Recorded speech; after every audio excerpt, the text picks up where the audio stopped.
ವಿದ್ಯಾರ್ಥಿಗಳೇ, ನಾವು ಕಳೆದ ಅವಧಿಯಲ್ಲಿ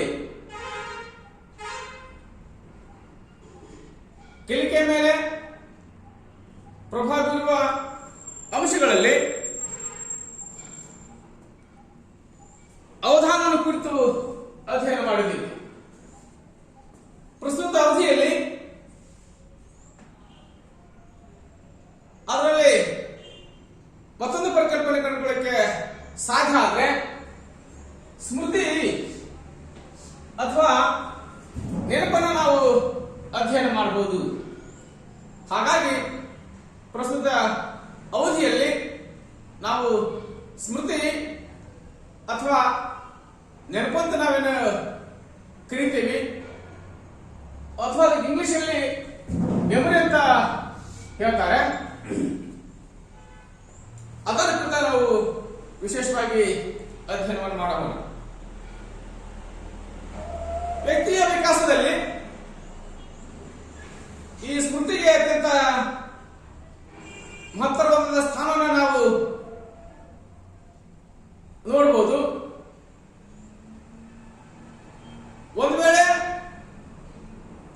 ಒಬ್ಬ ವ್ಯಕ್ತಿಗೆ ಈ ಸ್ಮೃತಿ ಶಕ್ತಿ ಅಥವಾ ನೆನಪು ಶಕ್ತಿ ಇರದೇ ಹೋಗಿದ್ರೆ ವ್ಯಕ್ತಿ ವಿಕಾಸದ ತೀವ್ರತೆಯನ್ನು ನಾವು ಕಂಡುಕೊಳ್ಳಕ್ಕೆ ಸಾಧ್ಯ ಆಗ್ತಿರಲಿಲ್ಲ. ಹಾಗಾಗಿ ವ್ಯಕ್ತಿಯ ಜ್ಞಾನಾರ್ಜನೆಯಲ್ಲಿ ಮತ್ತು ವ್ಯಕ್ತಿ ವಿಕಾಸದಲ್ಲಿ ಈ ಮೆಮೊರಿಗೆ ಅಥವಾ ಸ್ಮೃತಿ ಶಕ್ತಿಗೆ ಪ್ರಮುಖ ಸ್ಥಾನವನ್ನು ನಾವು ಕಾಣಬಹುದು. ಹಾಗಾಗಿ ನಾವು ಪರಿಕಲ್ಪನೆ ಕಂಡುಕೊಳ್ಳಕ್ಕೆ ಸಾಧ್ಯ ಆದರೆ ವ್ಯಕ್ತಿ ವಿಕಾಸದಲ್ಲಿ ನಾವು ಸ್ಮೃತಿಗೆ ಹೆಚ್ಚಿನ ಸ್ಥಾನವನ್ನು ನಾವು ಕೊಡ್ತಾ ಹೋಗ್ತೇವೆ. ಹಾಗಿದ್ದರೆ ಸಾಮಾನ್ಯವಾಗಿ ನಾವು ಸ್ಮೃತಿ ಅಂತಂದ್ರೆ ಕಲಿತದ್ದನ್ನ ಮನಸ್ಸಿನಲ್ಲಿಟ್ಟುಕೊಂಡು ಅದನ್ನು ಪುನರಾವರ್ತಿಸಬಲ್ಲಂತಹ ಸಾಮರ್ಥ್ಯ ಏನಿದೆ ಅಥವಾ ಕ್ರಿಯೆ ಏನಿದೆ ಅದನ್ನ ನಾವು ಸ್ಮೃತಿ ಅಂತ ನಾವು ಹೇಳ್ತಾ ಹೋಗ್ತೀವಿ.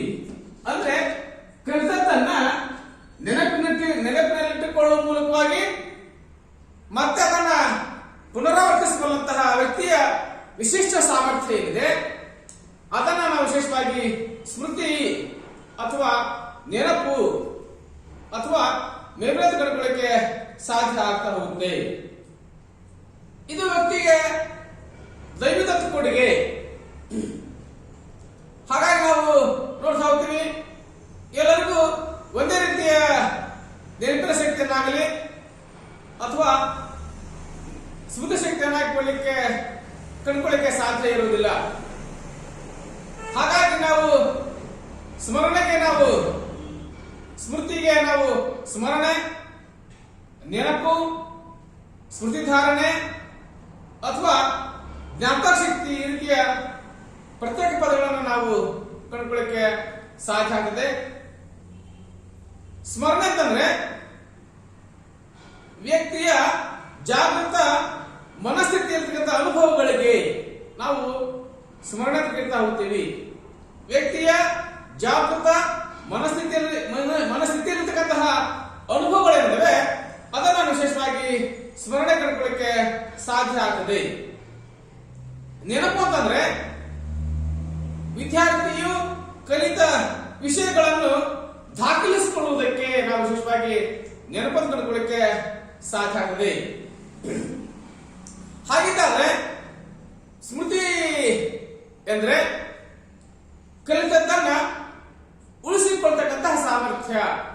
ಸಾಮಾನ್ಯ ಪರಿಭಾಷೆಯಲ್ಲಿ ನಾವು ಕಂಡುಕೊಳ್ಳಕ್ಕೆ ಸಾಧ್ಯ ಆದರೆ ಕಲಿತದ್ದನ್ನ ಉಳಿಸಿಕೊಳ್ತಕ್ಕಂತಹ ವ್ಯಕ್ತಿಯ ವಿಶಿಷ್ಟ ಸಾಮರ್ಥ್ಯ ಏನಿದೆ ಅದನ್ನ ನಾವು ಸ್ಮೃತಿಯನ್ನು ಕಂಡುಕೊಳ್ಳಕ್ಕೆ ವಿಶೇಷವಾದಂತಹ ಪ್ರಯತ್ನ ಸಹಿತ ಮಾಡ್ತಾ ಹೋಗ್ತೀವಿ. ಅಂದ್ರೆ ಈ ಸ್ಮೃತಿ ಪ್ರಕ್ರಿಯೆಯಲ್ಲಿ ಪುನರುಚ್ಚರಿಸುವುದು, ಗುರುತಿಸುವುದು, ಪುನಃ ಕಲಿಯುವುದು ಮತ್ತು ಧಾರಣೆ ಮಾಡಿಕೊಳ್ಳುವುದು. ಈ 4 ಪ್ರಕ್ರಿಯೆಗಳನ್ನ ಒಳಗೊಂಡ ಸ್ಮೃತಿಯನ್ನು ನಾವು ಕಂಡುಕೊಳ್ಳಕ್ಕೆ ಸಾಧ್ಯ ಆಗ್ತದೆ. ಹಾಗಾಗಿ ಒಂದು ಪುನರುಚ್ಚಾರ, ಮತ್ತೊಂದು ಗುರುತಿಸುವ ಸಾಮರ್ಥ್ಯ, ಪುನಃ ಕಲಿಯುವುದು ಮತ್ತು ಧಾರಣೆಯನ್ನ ಮಾಡಿಕೊಳ್ಳತಕ್ಕಂತಹ ಪ್ರಕ್ರಿಯೆ ಏನಿದೆ, ಈ 4 ಅಂಶಗಳನ್ನು ಒಳಗೊಂಡು ಸ್ಮೃತಿಯನ್ನು ನಾವು ಕಂಡುಕೊಳ್ಳಕ್ಕೆ ಸಾಧ್ಯ ಆಗ್ತಾ ಹೋಗ್ತದೆ. ಹಾಗಿದ್ರೆ ನಾವು ವ್ಯಾಖ್ಯೆಗಳನ್ನು ಅಧ್ಯಯನ ಮಾಡಲಿಕ್ಕೆ ಸಾಧ್ಯ ಆದರೆ ಮನೋವಿಜ್ಞಾನಿ ವುಡ್ವರ್ತ್ ಪ್ರಕಾರ ಹಿಂದೆ ಕಲಿತಿರುವುದನ್ನು ನೆನಪಿಗೆ ತಂದುಕೊಳ್ಳುವ ಸಾಮರ್ಥ್ಯ, ಹಿಂದೆ ಏನನ್ನ ಕಲಿತಿದ್ದೀನಿ ಅದನ್ನ ಪುನಃ ನೆನಪಿಗೆ ತಂದುಕೊಳ್ತಕ್ಕಂತಹ ಸಾಮರ್ಥ್ಯ ಏನಿದೆ ಅದನ್ನ ವಿಶೇಷವಾಗಿ ಸ್ಮೃತಿಯನ್ನು ಕಂಡುಕೊಳ್ಳಕ್ಕೆ ಸಾಧ್ಯ ಆಗ್ತದೆ. ಒಂದ್ ವೇಳೆ ಒಬ್ಬ ವ್ಯಕ್ತಿಯಾಗಿರ್ತಕ್ಕಂಥವನು ಹಿಂದೆ ಕಲಿತದ್ದನ್ನ ಪುನಃ ನೆನಪಿಗೆ ತಂದುಕೊಳ್ಳಕ್ಕೆ ಸಾಧ್ಯ ಆದ್ರೆ ವ್ಯಕ್ತಿಯ ಜ್ಞಾನಾತ್ಮಕ ವಿಕಾಸದ ಮೇಲೆ ನೇರ ಪರಿಣಾಮವನ್ನು ನಾವು ಕಾಣಬಹುದು. ಹಾಗಾದ್ರೆ ವ್ಯಕ್ತಿಯ ಜ್ಞಾನಾತ್ಮಕ ವಿಕಾಸದಲ್ಲಿ ಸ್ಮೃತಿ ಶಕ್ತಿಗೆ ವಿಶೇಷವಾದಂತಹ ಸ್ಥಾನಮಾನವನ್ನು ನಾವು ಕಾಣಲಿಕ್ಕೆ ಸಾಧ್ಯ ಆಗ್ತದೆ. ಹಾಗಾಗಿ ಹಿಂದೆ ಕಲಿತದ್ದನ್ನ ಪುನಃ ನೆನಪಿಗೆ ತಂದುಕೊಳ್ಳತಕ್ಕಂತಹ ವಿಶಿಷ್ಟ ಸಾಮರ್ಥ್ಯ ಏನಿದೆ ಅದನ್ನ ನಾವು ವಿಶೇಷವಾಗಿ ನಾವು ಹೇಳ್ತೀವಿ ಸ್ಮೃತಿ ಶಕ್ತಿ ಅಥವಾ ಸ್ಮೃತಿಯನ್ನು ಕಂಡುಕೊಳ್ಳಕ್ಕೆ ಸಾಧ್ಯ ಆಗ್ತದೆ. ಹಾಗಿದ್ದರೆ ಹಿಂದೆ ಕಲಿತದ್ದನ್ನು ನಾವು ನೆನಪಿಗೆ ತಂದುಕೊಳ್ಳತಕ್ಕ ಸಾಮರ್ಥ್ಯ ನಮಗೆ ಇಲ್ಲದೆ ಹೋದ ಪಕ್ಷದಲ್ಲಿ ಏನಾಗ್ತಿತ್ತು? ವ್ಯಕ್ತಿಯ ಜ್ಞಾನಾತ್ಮಕ ವಿಕಾಸ ಕುಂಠಿತಗೊಳ್ಳಕ್ಕೆ ಕಾರಣ ಆಗ್ತಿತ್ತು. ಹೇಗೆ ಕಾರಣ ಆಗ್ತಿತ್ತು ಅದು ಏನನ್ನ ನಾವು ಚರ್ಚೆ ಸಹಿತ ಮಾಡ್ತಾ ಹೋದ್ರೆ, ಒಬ್ಬ ವ್ಯಕ್ತಿ ಆಗಿರ್ತಕ್ಕಂಥವನು ಕಾಗುಣಿತಗಳನ್ನ ಕೇಳ್ತಾ ಹೋಗ್ತಾನೆ. ಏನಾದ್ರೆ ಕಾಗುಣಿತಗಳನ್ನ ಕಲಿತಾ ಹೋಗ್ತಾನೆ. ಈ ಕಾಗುಣಿತಗಳನ್ನ ಕಲಿತಾ ಆದ್ಮೇಲೆ ಅವನಿಗೆ ಅಕ್ಷರಗಳ ಪರಿಚಯ ಆಗತ್ತೆ, ನಂತರ ಪದಗಳ ಪರಿಚಯ ಆಗತ್ತೆ, ನಂತರ ಅವನಿಗೆ ವಾಕ್ಯಗಳ ಪರಿಚಯ ಆಗಲಿಕ್ಕೆ ಸಾಧ್ಯ ಆಗ್ತದೆ. ಒಂದ್ ವೇಳೆ ಒಬ್ಬ ವ್ಯಕ್ತಿಯಾಗಿರ್ತಕ್ಕಂಥವನು ಹಿಂದೆ ಕಲಿತದ್ದನ್ನ ಪುನಃ ನೆನಪಿಗೆ ತಂದುಕೊಳ್ತಕ್ಕಂಥ ಸಾಮರ್ಥ್ಯವನಿಗೆ ಇಲ್ಲದೆ ಹೋದ ಪಕ್ಷದಲ್ಲಿ ಪುನಃ ಅವನೇ ಮಾಡ್ತಾ ಹೋಗಿದ್ದ ಕಾನೂನುಗಳನ್ನೇ ತಿಳಿತಕ್ಕಂಥ ಸಂದರ್ಭ ಸನ್ನಿವೇಶವನಿಗೆ ಒದಗಿ ಬರ್ತಾ ಇತ್ತು. ಹಾಗಾಗಿ ವಿಶೇಷವಾಗಿ ಹೇಳ್ತಾ ಹೋಗ್ತೀವಿ ಅಕಾರ್ಡಿಂಗ್ ಟು ವುಡ್ವರ್ತ್ ಪ್ರಕಾರ ಹಿಂದೆ ಕಲಿತಿರುವುದನ್ನು ನೆನಪಿಗೆ ತಂದುಕೊಳ್ತಕ್ಕಂಥ ಸಾಮರ್ಥ್ಯ ಏನಿದೆ ಅದನ್ನ ನಾವು ವಿಶೇಷವಾಗಿ ಸ್ಮೃತಿಯನ್ನು ಕಂಡುಕೊಳ್ಳಕ್ಕೆ ಸಾಧ್ಯ ಆಗುತ್ತೆ.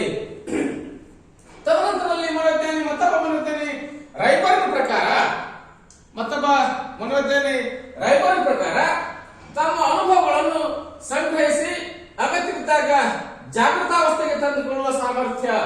ಹಾಗಾಗಿ ತಮ್ಮ ಅನುಭವಗಳನ್ನು ಸಂಗ್ರಹಿಸಿ ಅಗತ್ಯವಿದ್ದಾಗ ಜಾಗೃತಾವಸ್ಥೆಗೆ ತಂದುಕೊಳ್ತಕ್ಕಂತಹ ಸಾಮರ್ಥ್ಯ ಏನಿದೆ ಅದನ್ನ ನಾವು ಮೆಮೊರಿ ಅಥವಾ ಸ್ಮೃತಿಯನ್ನು ಕಂಡುಕೊಳ್ಳಕ್ಕೆ ಸಾಧ್ಯ ಆಗ್ತದೆ. ಹಾಗಿದ್ರೆ ನಮಗೆ ಸಾಕಷ್ಟು ಎಕ್ಸ್ಪೀರಿಯನ್ಸ್ ಆಗಲಿಕ್ಕೆ ಸಾಧ್ಯ ಆಗ್ತದೆ ಅಥವಾ ಅನುಭವಗಳಾಗಲಿಕ್ಕೆ ಸಾಧ್ಯ ಆಗ್ತದೆ. ಆ ಅನುಭವಗಳನ್ನ ಅವು ಅಜಾಗೃತ ಸ್ಥಿತಿಯಲ್ಲಿ ನಮ್ಮಲ್ಲಿ ಒಳಗೊಳ್ಳಲಿಕ್ಕೆ ಸಾಧ್ಯ ಆಗಿರುತ್ತದೆ. ಹಾಗಿದ್ದರೆ ಆ ಅನುಭವಗಳಿಂದಲೇ ನಮ್ಮಲ್ಲಿ ಅಜಾಗೃತ ಸ್ಥಿತಿಯಲ್ಲಿರಲಿಕ್ಕೆ ಸಾಧ್ಯ ಆಗಿರುತ್ತೆ. ಅಜಾಗೃತ ಸ್ಥಿತಿಯ ಅನುಭವಗಳನ್ನ ಮತ್ತೆ ಪುನಃ ಅವಶ್ಯಕತೆ ಇದ್ದಂತ ಸಂದರ್ಭದಲ್ಲಿ ಅಥವಾ ಸನ್ನಿವೇಶದಲ್ಲಿ ಪುನಃ ನೆನಪಿಗೆ ತಂದುಕೊಳ್ತಕ್ಕಂತಹ ವ್ಯಕ್ತಿಯ ವಿಶಿಷ್ಟ ಸಾಮರ್ಥ್ಯ ಏನಿದೆ ಅದನ್ನ ನಾವು ವಿಶೇಷವಾಗಿ ಮೆಮೊರಿ ಅಥವಾ ಸ್ಮೃತಿಯನ್ನು ತಂದುಕೊಳ್ಳಕ್ಕೆ ಸಾಧ್ಯ ಆಗ್ತದೆ. ಹಾಗಾಗಿ ವಿಶೇಷವಾಗಿ ಸಮಾನವಾಗಿ ಹೇಳ್ತಾ ಹೋಗ್ತೀವಿ, ಮನಸ್ಸು ಗಳಿಸಿದ ಹಾಗೂ ಉಳಿಸಿದ ವಿಷಯಗಳನ್ನ ಪುನಃ ನೆನಪಿಗೆ ತಂದುಕೊಟ್ಟಂತಹ ಸಾಮರ್ಥ್ಯ. ಅಂದ್ರೆ ಮನಸ್ಸು ಗಳಿಸಿದ ಅಂದ್ರೆ ತಾನು ಅನುಭವಿಸಿದ ಹಾಗೂ ಉಳಿಸಿದ ಅಂದ್ರೆ ಧಾರಣೆ ಮಾಡಿಕೊಂಡಿರ್ತಕ್ಕಂಥ ಅಂದ್ರೆ ಅವುಗಳನ್ನ ಅಜಾಗೃತ ಸ್ಥಿತಿಯಲ್ಲಿ ಇರ್ತಾ ಹೋಗಿರ್ತವೆ. ಮನಸ್ಸು ಗಳಿಸಿದ ಅಂದ್ರೆ ಅನುಭವಿಸಿದ ಮತ್ತು ಉಳಿಸಿದ ಅವನ್ನ ಸ್ಟೋರ್ ಮಾಡಿಕೊಂಡಿರ್ತಕ್ಕಂಥವುಗಳನ್ನ ವಿಷಯಗಳನ್ನ ಪುನಃ ನೆನಪಿಗೆ ತಂದುಕೊಡ್ತಕ್ಕಂತಹ ವ್ಯಕ್ತಿಯ ಸಾಮರ್ಥ್ಯ ಏನಿದೆ ಅದನ್ನ ನಾವು ವಿಶೇಷವಾಗಿ ಸ್ಮೃತಿಯನ್ನು ಕಂಡುಕೊಳ್ಳಕ್ಕೆ ಸಾಧ್ಯ ಆಗುತ್ತೆ.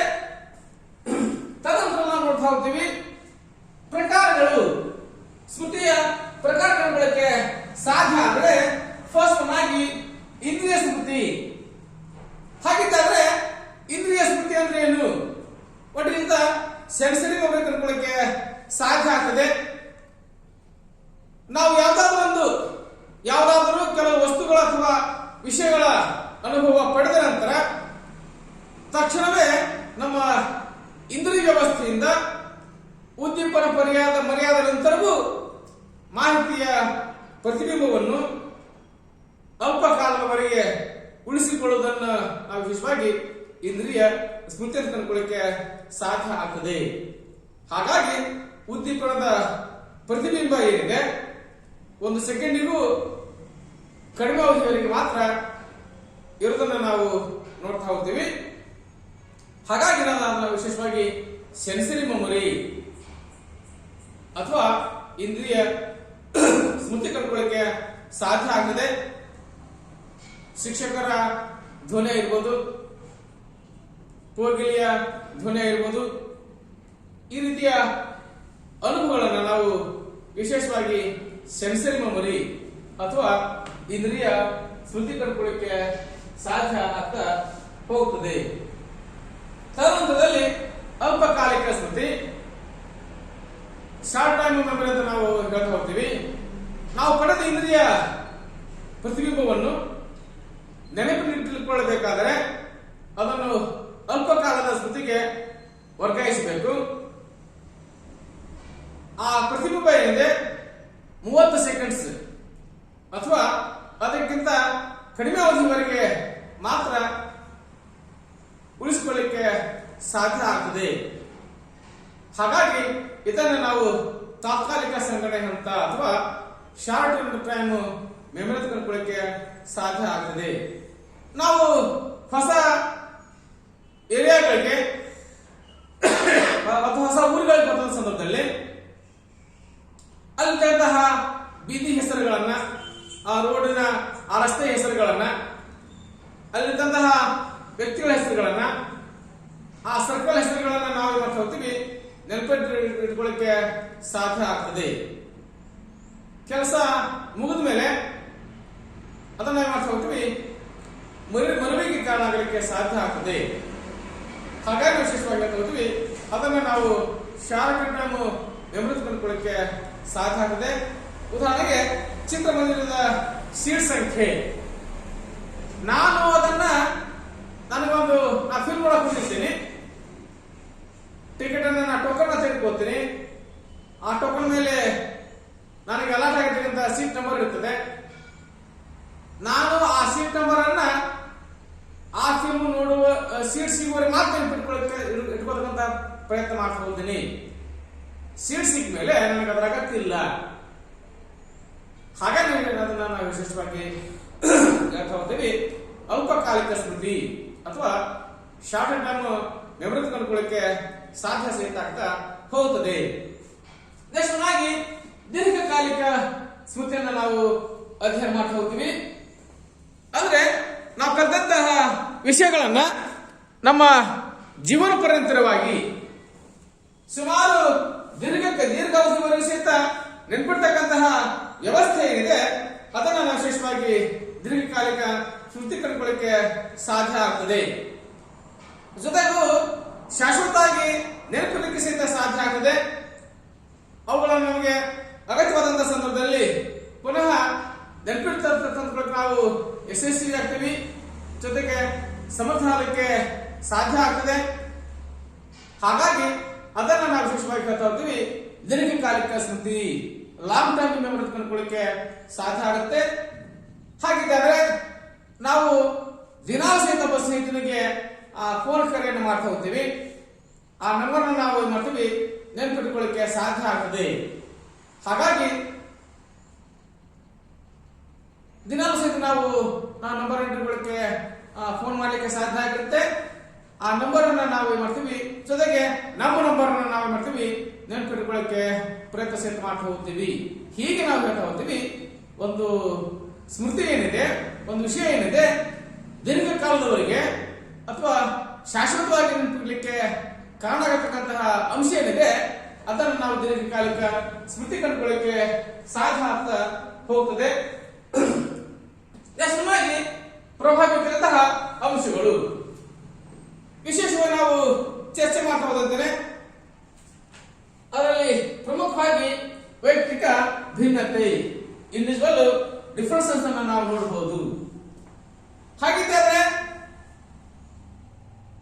ಶಾಲೆ ಬಂದಂತಹ ಎಲ್ಲ ವಿದ್ಯಾರ್ಥಿಗಳಲ್ಲಿ ಸಹಿತ ನಾವು ವೈಯಕ್ತಿಕ ಭಿನ್ನತೆಯನ್ನು ಕಾಣಬಹುದು. ಹಾಗಾಗಿ ಪ್ರತಿಯೊಬ್ಬ ವ್ಯಕ್ತಿಗೆ ಸಹಿತ ಅವರದಾಗಿದ್ದಂತಹ ವೈಯಕ್ತಿಕ ಭಿನ್ನತೆ ಇರಲಿಕ್ಕೆ ಸಾಧ್ಯ ಆಗಿರುತ್ತೆ. ವೈಯಕ್ತಿಕ ಭಿನ್ನತೆಯ ಆಧಾರದ ಮೇಲೆ ನಾವು ಸ್ಮೃತಿಶಕ್ತಿಯನ್ನು ಕಂಡುಕೊಳ್ಳಿಕ್ಕೆ ಪ್ರಯತ್ನ ಮಾಡಬಹುದು. ಹಾಗಾಗಿ ವ್ಯಕ್ತಿಯ ಅಭಿರುಚಿ, ಆಸಕ್ತಿ, ಮನೋಭಾವ, ಬುದ್ಧಿಶಕ್ತಿ, ಒಲವು ನಿಲುವು, ಅವನ ಭಾವನಾತ್ಮಕ ಸಾಮರ್ಥ್ಯ ಎಲ್ಲವುಗಳ ಆಧಾರದ ಮೇಲೆ ಅವನಾಗಿದ್ದಂತಹ ಸ್ಮೃತಿಶಕ್ತಿ ಪಡ್ಕೊಳ್ಳಿಕ್ಕೆ ಸಾಧ್ಯ ಆಗ್ತದೆ. ಇಲ್ಲಿರ್ತಕ್ಕಂತಹ ಎಲ್ಲ ವಿದ್ಯಾರ್ಥಿಗಳ ಫಲಿತಾಂಶ ಒಂದೇ ರೀತಿಗೆ ಸಾಧ್ಯ ಇಲ್ಲ. ಅದಕ್ಕೆ ಕಾರಣ ಅಂತಂದ್ರೆ ಅವರವರ ವೈಯಕ್ತಿಕ ಭಿನ್ನತೆ ಕಾಣಲಿಕ್ಕೆ ಸಾಧ್ಯ ಆಗ್ತದೆ. ಹಾಗೆಯೇ ಅವರವರ ಸ್ಮೃತಿ ಶಕ್ತಿಯ ಆಧಾರದ ಮೇಲೆ ಅವರ ಫಲಿತಾಂಶವನ್ನು ನಾವು ಕಾಣಬಹುದು.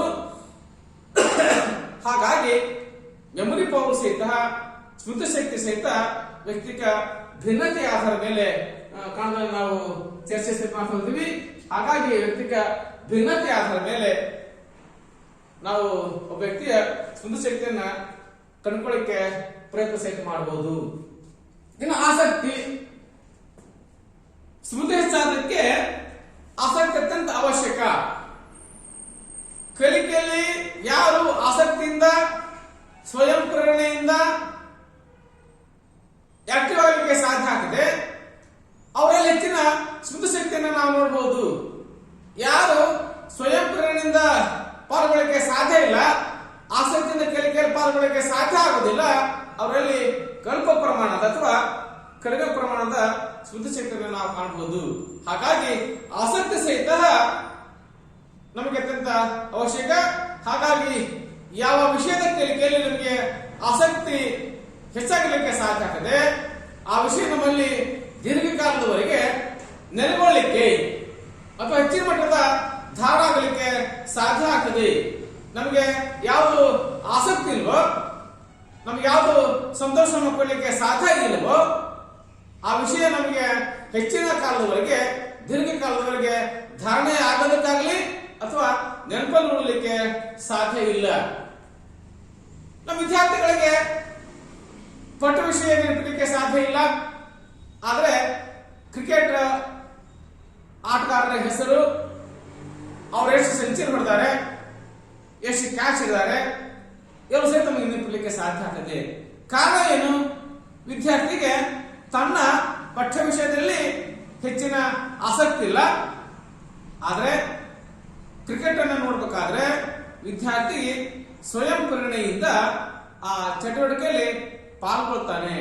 ಹಾಗಾಗಿ ಯಾರು ಎಷ್ಟು ಬಾರಿಗೆ ಎಷ್ಟು ರನ್ ಹೊಡೆದ್ರು, ಎಷ್ಟು ಸ್ಕೋರ್ ಹೊಡೆದ್ರು, ಎಷ್ಟು ಸಿಕ್ಸ್ ಹೊಡೆದಾರೆ ಎಲ್ಲ ನಮಗೆ ನೆನಪಲ್ಲಿ ಉಳಿಯಲಿಕ್ಕೆ ಸಾಧ್ಯ ಆಗ್ತದೆ.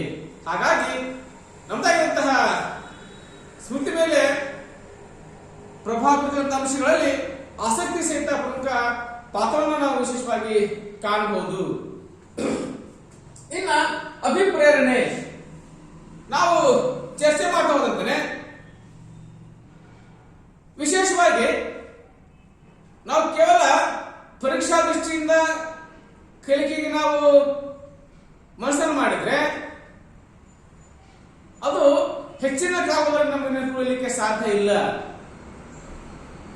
ಯಾವ ವಿದ್ಯಾರ್ಥಿಯಲ್ಲಿ ಆಂತರಿಕ ಪ್ರಚೋದನೆ ಹೆಚ್ಚಾಗಲಿಕ್ಕೆ ಸಾಧ್ಯ ಆಗ್ತದೆ, ಸ್ವ ಇಚ್ಛೆಯಿಂದ ಸ್ವಯಂ ಪ್ರೇರಣೆಯಿಂದ ಕಲಿಕೆಯಲ್ಲಿ ತಾನು ಭಾಗಿಯಾಗ್ತಾನೆ ಅಥವಾ ಪಾಲ್ಗೊಳ್ತಾನೆ, ಅವನಲ್ಲಿ ಹೆಚ್ಚಿನ ಮಟ್ಟದ ಉನ್ನತ ಮಟ್ಟದ ಸ್ಮರಣ ಶಕ್ತಿಯನ್ನ ಅಥವಾ ನೆನಪು ಶಕ್ತಿಯನ್ನು ನಾವು ಕಾಣಲಿಕ್ಕೆ ಸಾಧ್ಯ ಆಗುತ್ತೆ.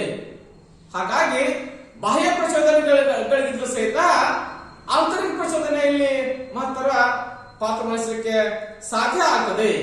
ಹಾಗಾಗಿ ವಿದ್ಯಾರ್ಥಿ ಸೆಲ್ಫ್ ಮೋಟಿವೇಶನ್ ಆಗಿ ಸ್ವಯಂ ಪ್ರೇರಣೆಯಿಂದ ಆಂತರಿಕ ಪ್ರಚೋದನೆಗೆ ಒಳಪಟ್ಟು ಕಲಿಕೆಯಲ್ಲಿ ಜಾಗೃತನಾಗಿ ಭಾಗವಹಿಸಲಿಕ್ಕೆ ಸಾಧ್ಯ ಆದರೆ ಮಾತ್ರ ಉತ್ತಮವಾದಂತಹ ಸ್ಮೃತಿ ಶಕ್ತಿಯನ್ನು ನಾವು ಕಂಡುಕೊಳ್ಳಿಕ್ಕೆ ಪ್ರಯತ್ನ ಸಹಿತ ಮಾಡಬಹುದು. ಇನ್ನ ಕಲಿಯುವವನ ಮನೋಧೋರಣೆ, ಅವ್ರ ಪಾಠ ನಂಗೆ ಅರ್ಥ ಆಗೋದಿಲ್ಲ, ಅವ್ರ ಭಾಷೆ ನಂಗೆ ಅರ್ಥ ಆಗೋದಿಲ್ಲ, ಆ ವಿಷಯ ನಂಗೆ ಇಷ್ಟ ಇಲ್ಲ, ಆ ವಿಷಯ ಪರೀಕ್ಷೆಗೆ ಬರೋದಿಲ್ಲ, ಈ ರೀತಿಯ ಮನಸ್ಥಿತಿ ಏನಿದೆ ಅಥವಾ ಮನೋಧೋರಣೆ ಏನಿದೆ ಅದು ಸಹಿತ ನಮ್ಮ ನೆನಪಿನ ಶಕ್ತಿ ಮೇಲೆ ಅಥವಾ ಸ್ಮೃತಿ ಮೇಲೆ ಪ್ರಭಾವ ಬೀರುವುದನ್ನು ನಾವು ಕಾಣಬಹುದು. ಹಾಗಾಗಿ ಕಲಿತಕ್ಕಂತಹ ವ್ಯಕ್ತಿ ಕಲಿಯುವ ವಸ್ತು ಅಥವಾ ಚಟುವಟಿಕೆ ಕುರಿತಾಗಿ ಧನಾತ್ಮಕ ಮನೋಭಾವ, ಒಂದು ವಸ್ತು, ಒಬ್ಬ ವ್ಯಕ್ತಿ, ಒಂದು ಪರಿಕಲ್ಪನೆ, ಒಂದು ಚಟುವಟಿಕೆ ಕುರಿತಾಗಿ ಯಾರಲ್ಲಿ ಧನಾತ್ಮಕ ಮನೋಭಾವಕ್ಕೆ ಸಾಧ್ಯ ಆಗಿದೆ ಅಲ್ಲಿ ಹೆಚ್ಚಿನ ಪ್ರಮಾಣದ ಸ್ಮೃತಿ ಶಕ್ತಿಯನ್ನು ನಾವು ಕಂಡುಕೊಳ್ಳಿಕ್ಕೆ ಪ್ರಯತ್ನ ಮಾಡಬಹುದು. ನನ್ನಲ್ಲಿ ಧನಾತ್ಮಕ ಚಿಂತನೆ ಇಲ್ಲ, ಋಣಾತ್ಮಕ ಚಿಂತನೆ ಇದೆ, ಅದು ನನಗೆ ಅಗತ್ಯ ಇಲ್ಲ, ಅವ್ರ ಪಾಠ ನನಗೆ ಅರ್ಥ ಆಗೋದಿಲ್ಲ, ಆ ಭಾಷೆ ನನಗೆ ಅರ್ಥ ಇಲ್ಲ, ಆ ವಿಷಯ ನನಗೆ ಅಗತ್ಯ ಇಲ್ಲ, ಅದು ಪರೀಕ್ಷೆಗೆ ಬರೋದಿಲ್ಲ, ಈ ರೀತಿಯ ಮನಸ್ಥಿತಿಯಿಂದ ನಾವು ಕಲಿಕೆಯಲ್ಲಿ ಪಾಲ್ಗೊಂಡಿದ್ದೆ ಆದ್ರೆ ಮಾತ್ರ ಯಾವುದೇ ರೀತಿಯ ಸಹಿತ ನಾವು ಸ್ಮೃತಿಯನ್ನ ಹೆಚ್ಚಿಸಲಿಕ್ಕೆ ಸಾಧ್ಯ ಇಲ್ಲದನ್ನ ನಾವು ವಿಶೇಷವಾಗಿ ನೋಡ್ತಾ ಹೋಗ್ತೀವಿ. ಹಾಗಾಗಿ ಕಲಿತಕ್ಕಂಥ ಋಣಾತ್ಮಕ ಮನೋಭಾವ ಅಥವಾ ಮನೋಧೋರಣೆ ಏನಿದೆ ಅದು ಸಹಿತ ಕಲಿಕೆ ಸ್ಮೃತಿ ಶಕ್ತಿ ಮೇಲೆ ವಿಶೇಷವಾದಂತಹ ಪ್ರಭಾವ ಬೀರುವುದನ್ನು ನಾವು ಕಾಣಬಹುದು. ಇನ್ನ ಅರ್ಥಪೂರ್ಣ ಕಲಿಕೆ ನಾವೇನ್ ಮಾಡ್ತಾ ಹೋಗ್ತೀವಿ, ಕಂಠಪಾಠಕ್ಕೆ ಹೆಚ್ಚಿನ ಆದ್ಯತೆ ಕೊಡ್ತಾ ಹೋಗ್ತೀವಿ. ನಾವು ಕಂಠಪಾಠಕ್ಕೆ ಹೆಚ್ಚಿನ ಆದ್ಯತೆ ಕೊಡೋದ್ರಿಂದ ಅದು ಬೇಗ ಮರುವಿಚಾರವನ್ನು ನಾವು ಕಂಡುಕೊಳ್ಳಿಕ್ಕೆ ಸಾಧ್ಯ ಆಗ್ತದೆ. ಕಂಠಪಾಠಕ್ಕೆ ಅಂದ್ರೆ ರೋಡ್ ಲರ್ನಿಂಗ್ ಅಂತ ಹೇಳ್ತಾ ಹೋಗ್ತೀವಿ. ಆ ರೋಡ್ ಲರ್ನಿಂಗ್ ಈಗ ಅತಿ ವಿಶೇಷವಾದಂತಹ ಆದ್ಯತೆ ಕೊಡಲಾದ್ರೆ ಅರ್ಥಪೂರ್ಣ ಕಲಿಕೆಗೆ ವಿಶೇಷವಾದಂತಹ ಆದ್ಯತೆ ಕೊಡಲಿಕ್ಕೆ ಸಾಧ್ಯ ಆಗಿರಬೇಕು. ಎಲ್ಲಿ ಅರ್ಥಪೂರ್ಣ ಕಲಿಕೆ ಆಗಲಿಕ್ಕೆ ಸಾಧ್ಯ ಆಗ್ತದೆ ಅದು ದೀರ್ಘಕಾಲಿಕ ಸ್ಮೃತಿ, ಶಾಶ್ವತ ಸ್ಮೃತಿ ಆಗಲಿಕ್ಕೆ ಸಾಧ್ಯ ಆಗ್ತದೆ. ಕಂಠಪಾಠದ ಕಲಿಕೆ ಏನಿದೆ ಮಧ್ಯ ಯಾವುದೊಂದು ಇಡೀ ವಿಷಯ ವಾರ್ಷಿಕವನ್ನು ಕಂಡುಕೊಳ್ಳಿಕ್ಕೆ ಪ್ರಯತ್ನ ಮಾಡಬಹುದು. ಹಾಗಾಗಿ ವಿಷಯದ ಅರ್ಥಪೂರ್ಣತೆ ಏನಿದೆ ಅದು ಹೆಚ್ಚಿನ ಮಟ್ಟದ ಧಾರಣೆಯ ಪ್ರಮಾಣ ಸಂಗ್ರಹ ಪ್ರಮಾಣ ಕಂಡುಕೊಳ್ಳಿಕ್ಕೆ ವಿಶೇಷವಾದಂತಹ ಪ್ರಯತ್ನ ಸಹಿತ ಮಾಡಬಹುದು. ಅದನ್ನ ಹೆಚ್ಚು ಕಾಲ ನೆನಪಿಟ್ಟುಕೊಳ್ಳಕ್ಕೆ ವಿಶೇಷವಾದಂತಹ ಪ್ರಯತ್ನ ಸಹಿತ ಮಾಡಬಹುದು. ನೆಕ್ಸ್ಟ್ ಆಗಿ ಪುನರಾವರ್ತನೆ ಅಂದ್ರೆ ಪ್ರಾಕ್ಟೀಸ್ ಮೇಕ್ಸ್ ನಾನ್ ಪರ್ಫೆಕ್ಟ್ ಅಂತ ಹೇಳ್ತಾ ಹೋಗ್ತೀವಿ ನಾವು. ನಿರಂತರ ಪ್ರಯತ್ನ ಅಥವಾ ಪುನರಾವರ್ತನೆ ಏನಿದೆ ಅದು ನಮ್ಮನ್ನ ಕ್ರಿಯಾಶೀಲತೆ ಹೆಚ್ಚಿಸ್ತಕ್ಕಂಥ ಕೆಲಸವನ್ನು ಮಾಡ್ತಾ ಹೋಗುತ್ತೆ, ಹೆಚ್ಚಿನ ವರ್ಷಗಳಿಗೆ ನೆನಪಿಟ್ಟುಕೊಳ್ಳಕ್ಕೆ ಸಾಧ್ಯ ಆಗ್ತದೆ. ಹಾಗಾಗಿ ನಿರಂತರವಾಗಿ ನಾವು ಪುನರಾವರ್ತನೆ ಮಾಡದೆ ಹೋದ್ರೆ ಅವುಗಳನ್ನ ನೆನಪಿಟ್ಟುಕೊಳ್ಳಕ್ಕೆ ಸಾಧ್ಯ ಇಲ್ಲ. ಹಾಗಾಗಿ ಕಲಿತಂತಹ ವಿಷಯಗಳನ್ನ ಆಗಿದ್ದಾಗಿ ನಾವು ಅದನ್ನ ಪುನರಾವರ್ತನೆಗೊಳಿಸಿಕೊಳ್ಳಿಕ್ಕೆ ಸಾಧ್ಯ ಆದ್ರೆ ಅವುಗಳನ್ನ ಹೆಚ್ಚಿನ ಮಟ್ಟದಲ್ಲಿ ನಾವು ಬಳಕೆ ಮಾಡಲಿಕ್ಕೆ ಸಾಧ್ಯ ಆದ್ರೆ ಇನ್ನೂ ಸಹಿತ ಹೆಚ್ಚಿನ ಮಟ್ಟದಲ್ಲಿ ನೆನಪಿಸಿದ್ದನ್ನ ಹೆಚ್ಚಿಸಲಿಕ್ಕೆ ಸಾಧ್ಯ ಆಗ್ತದೆ. ಹಾಗಾಗಿ ಈ ಪುನರಾವರ್ತನೆ ಸಹಿತ ಮೆಮೊರಿ ಪವರ್ ಮೇಲೆ ಅಥವಾ ಸ್ಮೃತಿ ಮೇಲೆ ವಿಶೇಷವಾದಂತಹ ಪ್ರಭಾವ ಬೀರುವುದನ್ನು ನಾವು ಕಾಣಬಹುದು. ಇನ್ನ ಸ್ಮೃತಿ ಸುಧಾರಣೆಗೆ ಸಲಹೆಗಳು, ವಿಶೇಷವಾಗಿ ಕಲಿಯುವ ಮನಸ್ಥಿತಿ ಇರಬೇಕು. ನಾವು ನೋಡ್ತಾ ಹೋಗ್ತೀವಿ ಕಲಿತಕ್ಕಂತಹ ಮನಸ್ಥಿತಿ ಇರದೇ ಇದ್ರೆ ಅವನು ಕ್ರಿಯಾಶೀಲ ಚಟುವಟಿಕೆಯಲ್ಲಿ ತೊಡಗಲಿಕ್ಕೆ ಸಾಧ್ಯ ಇಲ್ಲ. ಹಾಗಾಗಿ ಕಲಿತಕ್ಕಂತಹ ಮನಸ್ಥಿತಿ ಅತ್ಯಂತ ಅವಶ್ಯಕ. ತನ್ನ ಭವಿಷ್ಯವನ್ನು ತಾನು ಕೊಂಡ್ಕೋಬೇಕು ಅಂದ್ಕೊಂಡಾಗ ಅಥವಾ ತನ್ನ ಭವಿಷ್ಯನ ತಾನು ಕಾಣಬೇಕು ಅಂದ್ಕೊಂಡಾಗ ವಿದ್ಯಾರ್ಥಿ ಆದಂತವನಿಗೆ ಕಲಿತಕ್ಕಂತಹ ಮನಸ್ಥಿತಿ ಇಲ್ಲದೆ ಹೋದ ಪಕ್ಷದಲ್ಲಿ ಅವರಿಂದ ನಾವು ಏನನ್ನೂ ನಿರೀಕ್ಷೆ ಮಾಡಲಿಕ್ಕೆ ಸಾಧ್ಯ ಇಲ್ಲ. ಹಾಗಾಗಿ ವ್ಯಕ್ತಿಯ ಮನಸ್ಥಿತಿ ಅತ್ಯಂತ ಅವಶ್ಯಕ. ವಿದ್ಯಾರ್ಥಿಗೆ ಕಲಿತಕ್ಕಂತಹ ಮನಸ್ಥಿತಿ ಇರಬೇಕು. ಯಾರಿಗೆ ಕಲಿತಕ್ಕಂತಹ ಮನಸ್ಥಿತಿ ಇರ್ತಾ ಹೋಗುತ್ತೆ ಅವನು ಉತ್ತಮವಾದಂತಹ ಮೆಮೊರಿ ಪವರ್ ಅನ್ನು ಪಡ್ಕೊಳ್ಳಿಕ್ಕೆ ಸಾಧ್ಯ ಆಗ್ತದೆ. ಯಾರಿಗೆ ಕಲಿತಕ್ಕಂತಹ ಮನಸ್ಥಿತಿ ಇಲ್ಲ, ನನಗೆ ಅದರ ಅಗತ್ಯ ಇರತಕ್ಕಂತಹ ಮನೋಭಾವ ಯಾರಿಗಿದೆಯೋ ಅವರಿಂದ ನಾವು ಏನು ಸಹಿತ ನಿರೀಕ್ಷೆ ಮಾಡಲಿಕ್ಕೆ ಸಾಧ್ಯ ಇಲ್ಲ. ಹಾಗಾಗಿ ಕಲಿತಕ್ಕಂತಹ ಮನಸ್ಥಿತಿ ಇರಬೇಕು ನಾವು ವಿಶೇಷವಾಗಿ ಚರ್ಚೆ ಸಹಿತ ಮಾಡ್ತಾ ಹೋಗ್ತೀವಿ. ಆಸಕ್ತಿ ಮತ್ತು ಅವಧಾನ ಇರಬೇಕು. ವಿದ್ಯಾರ್ಥಿ ಆಗಿರ್ತಕ್ಕಂಥವನಿಗೆ ಕಲಿತಕ್ಕಂತಹ ವಿಷಯ ವಸ್ತುವಿನಲ್ಲಿ ಆಸಕ್ತಿ ಇರಬೇಕು, ಜೊತೆಗೆ ಅವಧಾನ ಇರಬೇಕು. ಅಂದ್ರೆ ಮನಸ್ಸಿನ ನಿಗ್ರಹ ಮಾಡತಕ್ಕಂತಹ ಶಕ್ತಿ ಅವನಲ್ಲಿ ಇರಬೇಕು. ಆಸಕ್ತಿ ಏನೋ ಇದೆ, ಆದ್ರೆ ಮನಸ್ಸಿನ ನಿಗ್ರಹ ಅಥವಾ ನಿಯಂತ್ರಣ ಅವನಿಂದ ಸಾಧ್ಯ ಇಲ್ಲ ಅಂತಂದ್ರೆ ಅವನಿಂದ ನಾವು ಏನನ್ನು ನಿರೀಕ್ಷೆ ಮಾಡಲಿಕ್ಕೆ ಸಾಧ್ಯ ಇಲ್ಲ. ಹಾಗಾಗಿ ಮನಸ್ಸಿನ ನಿಗ್ರಹ ಅಥವಾ ನಿಯಂತ್ರಣ ಮಾಡತಕ್ಕಂಥ ಸಾಮರ್ಥ್ಯ ಯಾರಲ್ಲಿ ಇರ್ತದೆ ಅವರು ಉತ್ತಮವಾದಂತಹ ಕಲಿಕೆಯನ್ನು ಮಾಡಬಲ್ಲ, ಉತ್ತಮವಾದಂತಹ ಸ್ಮೃತಿ ಶಕ್ತಿ ಪಡ್ಕೊಳ್ಳೋದ್ರಿಂದ ಸಾಧ್ಯ ಆಗ್ತದೆ. ಹಾಗಾಗಿ ಆಸಕ್ತಿ ಮತ್ತು ಅವಧಾನ ಇದೆ, ಇವು ಒಂದೇ ನಾಮದ ಮುಖ ಇದ್ದ ಹಾಗೆ ಎರಡೂ ಇದ್ರೆ ಮಾತ್ರ ಕಲಿಕೆಯಲ್ಲಿ ಯಶಸ್ವಿಸಲಿಕ್ಕೆ ಸಾಧ್ಯ ಆಗ್ತದೆ. ಇನ್ನ ಕಲಿಯುವ ವಿಷಯ ಅರ್ಥಪೂರ್ಣ ಮತ್ತು ಸಂಘಟಿತವಾಗಿರಬೇಕು. ಅಂದ್ರೆ ಕಲಿತಕ್ಕಂಥ ವಿಷಯ ಮಕ್ಕಳಿಗೆ ಅರ್ಥಪೂರ್ಣ ಕಲಿಕೆ ಆಗಲಿಕ್ಕೆ ಸಾಧ್ಯ ಆಗಬೇಕು. ಅದಕ್ಕೆ ಶಿಕ್ಷಕ ಸಹಿತ ಶ್ರಮ ವಹಿಸಬೇಕು. ಯಾವುದು ಅರ್ಥಪೂರ್ಣ ಕಲಿಕೆ ಆಗಲಿಕ್ಕೆ ಸಾಧ್ಯ ಆಗ್ತದೆ, ಅದು ಶಾಶ್ವತ ಕಲಿಕೆಗೆ ದಾರಿ ಆಗಲಿಕ್ಕೆ ಸಾಧ್ಯ ಆಗ್ತದೆ. ಆ ವಿಷಯ ಹೆಚ್ಚಿನ ಪ್ರಮಾಣದಲ್ಲಿ ಧಾರಣಾಗದನ್ನ ಅಥವಾ ನೆನಪಿಟ್ಟುಕೊಳ್ಳಲಿಕ್ಕೆ ಸಾಧ್ಯ ಆಗ್ತದೆ. ಹಾಗಾಗಿ ಜೊತೆಗೆ ವಿಷಯವನ್ನ ಚೆನ್ನಾಗಿ ಸಂಘಟಿಸಬೇಕು. ಕಾಲಾನುಕ್ರಮ ಪದ್ಧತಿಯಲ್ಲಿ ಅದನ್ನ ಸಂಘಟಿಸಲಿಕ್ಕೆ ಸಾಧ್ಯ ಆಗಬೇಕು. ಫಾರ್ ಎಕ್ಸಾಂಪಲ್ ಆಗಿ ಇತಿಹಾಸ ಪದ್ಧತಿನ ಮಕ್ಕಳಿಗೆ ಬೋಧನೆ ಮಾಡ್ತಿದ್ದೇವೆ. ಶಿವಾಜಿ ಜನನ, ಶಿವಾಜಿಯ ಬಾಲ್ಯ, ಅವನ ವಿದ್ಯಾಭ್ಯಾಸ, ಅವನ ಶಸ್ತ್ರಾಭ್ಯಾಸ, ಅವನ ಪಟ್ಟಾಭಿಷೇಕ, ಅವನ ದಿಗ್ವಿಜಯಗಳು, ಅವನ ಸೈನಿಕ ಸಾಧನೆಗಳು, ಅವನ ಸುಧಾರಣೆಗಳು, ಕೊನೆಗೆ ಅವನು ಮರಣ ಹೇಳ್ತಕ್ಕಂಥ ವಿಧಾನ. This is A systematic study ಅಂತ ಹೇಳ್ತೀವಿ. ವ್ಯವಸ್ಥಿತ ಅಧ್ಯಯನ ಮಾಡತಕ್ಕಂಥ ಪ್ರಕ್ರಿಯೆ. ಮೊದಲ ಶಿವಾಜಿ ಜನನ, ಶಿವಾಜಿ ಮರಣ, ನಂತರ ಅವನ ಬಾಲ್ಯ, ಅವನ ವಿದ್ಯಾಭ್ಯಾಸ, ಅವನ ಶಸ್ತ್ರಾಭ್ಯಾಸ, ಅವನ ಪಟ್ಟಾಭಿಷೇಕ, ಅವನ ದಿಗ್ವಿಜಯಗಳು, ಅವನ ಸುಧಾರಣೆಗಳು, ನಂತರ ಅವನು ಶಿವಾಜಿ ಎಲ್ಲ ಸತ್ ಮೇಲೆ ಮಾಡ್ತಾನೆ, ಇವನ್ನೆಲ್ಲ ಆ ರೀತಿಯಲ್ಲ. ಹಾಗಾಗಿ ಶಿವಾಜಿಯ ಜನನ, ಶಿವಾಜಿಯ ಬಾಲ್ಯ, ಅವನ ವಿದ್ಯಾಭ್ಯಾಸ, ಅವನ ಶಸ್ತ್ರಾಭ್ಯಾಸ, ಅವನ ಪಟ್ಟಾಭಿಷೇಕ, ಅವನ ದಿಗ್ವಿಜಯಗಳು, ಅವನ ಸುಧಾರಣೆಗಳು, ಅವನ ಆಡಳಿತ ಕ್ರಮ, ನಂತರ ಅವನ ಮರಣ ಹೇಳಿದ್ದಾರೆ. ವಿದ್ಯಾರ್ಥಿ ಆಗಿರ್ತಕ್ಕಂಥವನಿಗೆ 1 by 1 ಆಗಿ ಕ್ರಮಾನುಗತ ಪದ್ಧತಿಯಲ್ಲಿ ನಾವು ಮಕ್ಕಳಿಗೆ ಬೋಧನೆ ಮಾಡ್ತಾ ಹೋದ್ರೆ ವ್ಯವಸ್ಥಿತ ಅಧ್ಯಯನ ಮಾಡಲಿಕ್ಕೆ ಸಾಧ್ಯ ಆಗ್ತದೆ. ಹೆಚ್ಚಿನ ಕಾಲದವರೆಗೆ ನೆನಪಿಟ್ಟುಕೊಳ್ಳಿಕ್ಕೆ ಸಾಧ್ಯ ಆಗ್ತದೆ. ಹಾಗಾಗಿ ಕಲಿತಕ್ಕಂಥ ವಿಷಯ ಅರ್ಥಪೂರ್ಣ ಆಗಿರಬೇಕು, ಜೊತೆಗೆ ಅದನ್ನ ಸಂಘಟಿತ ರೀತಿಯಲ್ಲಿ ಕಂಡುಕೊಳ್ಳಿಕ್ಕೆ ಸಾಧ್ಯ ಆಗಿರಬೇಕು.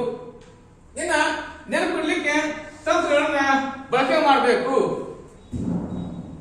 ನಿರ್ದಿಷ್ಟ ತಂತ್ರಗಳನ್ನ ಫಾರ್ಮುಲಾಗಳನ್ನು ನೋಡ್ತಾ ಹೋಗ್ತೀವಿ ನಾವು ಮ್ಯಾಥಮೆಟಿಕ್ಸ್ ಅಲ್ಲಿ.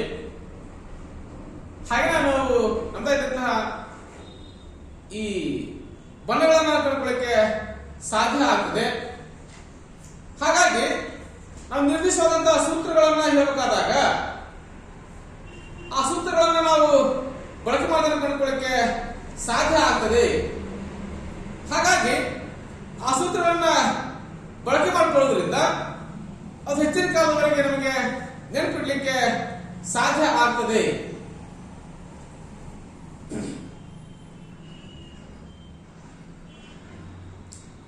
ಹಾಗಾದ್ರೆ ನಾವು ನಮ್ದಾದಂತಹ ಕಾಮನ್ ಬಿಲ್ಲಿನ 7 ಬಣ್ಣಗಳನ್ನು ನಾವು ನೋಡ್ತಾ ಹೋದ್ರೆ VIBC ವೈಭವ ಆರಾಧ್ಯ ಅಂತ ಹೋಗ್ತೀವಿ ನಾವು.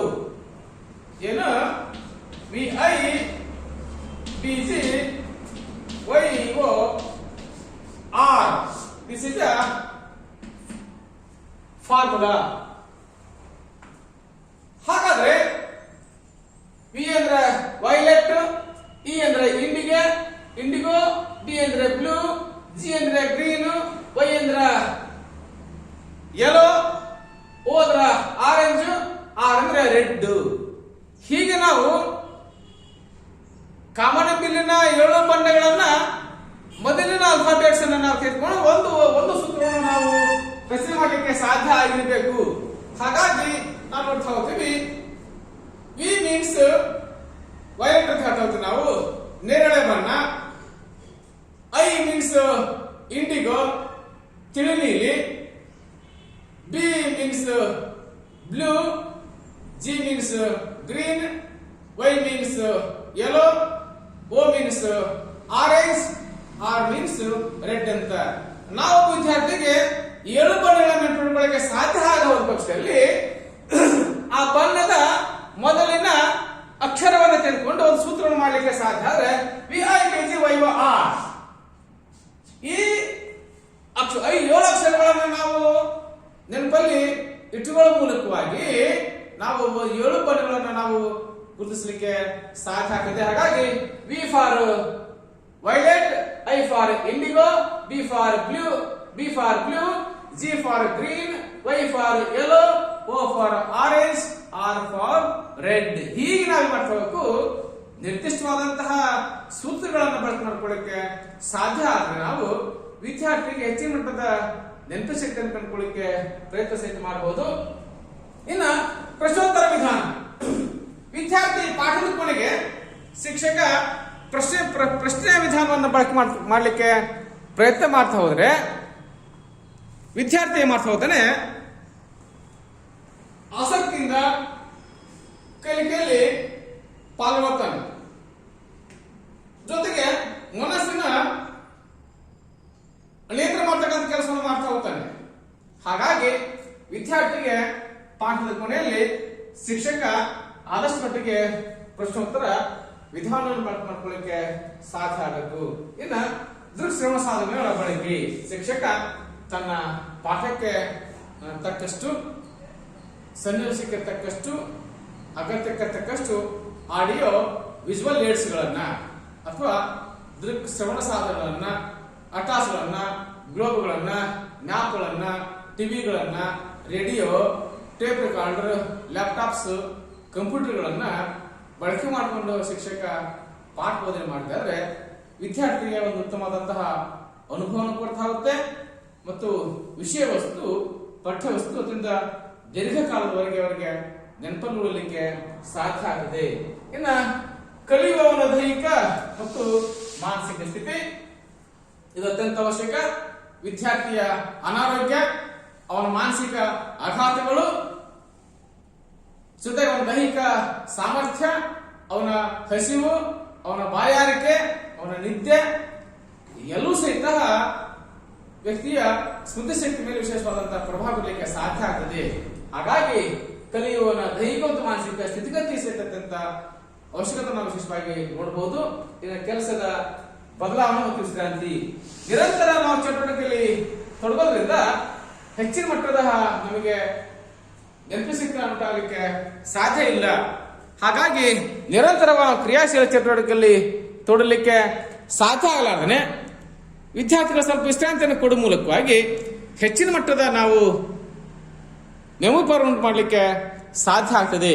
ಹಾಗಾಗಿ ಒಂದೇ ಕೆಲಸದಲ್ಲಿ ತೊಡಗಿಸಿಕೊಳ್ಳಲಾದ್ರೆ ಕೆಲಸವನ್ನ ಬದಲಾಯಿಸಬೇಕು. ಅದಕ್ಕೆ ಹೇಳ್ತಾರೆ ಗಾಂಧೀಜಿ, ವಾಟ್ ಈಸ್ ರೆಸ್ಟ್ ಅಂತಂದ್ರೆ rest is A change of the work ಅಂತ ಹೇಳ್ತಾ ಹೋದ್ರೆ ಕೆಲಸದ ಬದಲಾವಣೆ ಏನಿದೆ ಅದನ್ನ ವಿಶ್ರಾಂತಿ ಕಂಡುಕೊಳ್ಳಿಕ್ಕೆ ಸಾಧ್ಯ ಆಗ್ತದೆ. ಹಾಗಾಗಿ ಹಾಗೆ ಕೆಲಸದ ಬದಲಾಯಿಸಬೇಕು. ಸುಂದರ ವಿದ್ಯಾರ್ಥಿಗೆ ವಿಶ್ರಾಂತಿ ಕೊಡಲಿಕ್ಕೆ ಸಾಧ್ಯ ಆಗಬೇಕು ಅನ್ನೋ ವಿಶೇಷವಾಗಿ ಚರ್ಚೆ ಮಾಡ್ಕೊಳ್ತೀವಿ. ಎಲ್ಲರಿಗೂ ಧನ್ಯವಾದಗಳು.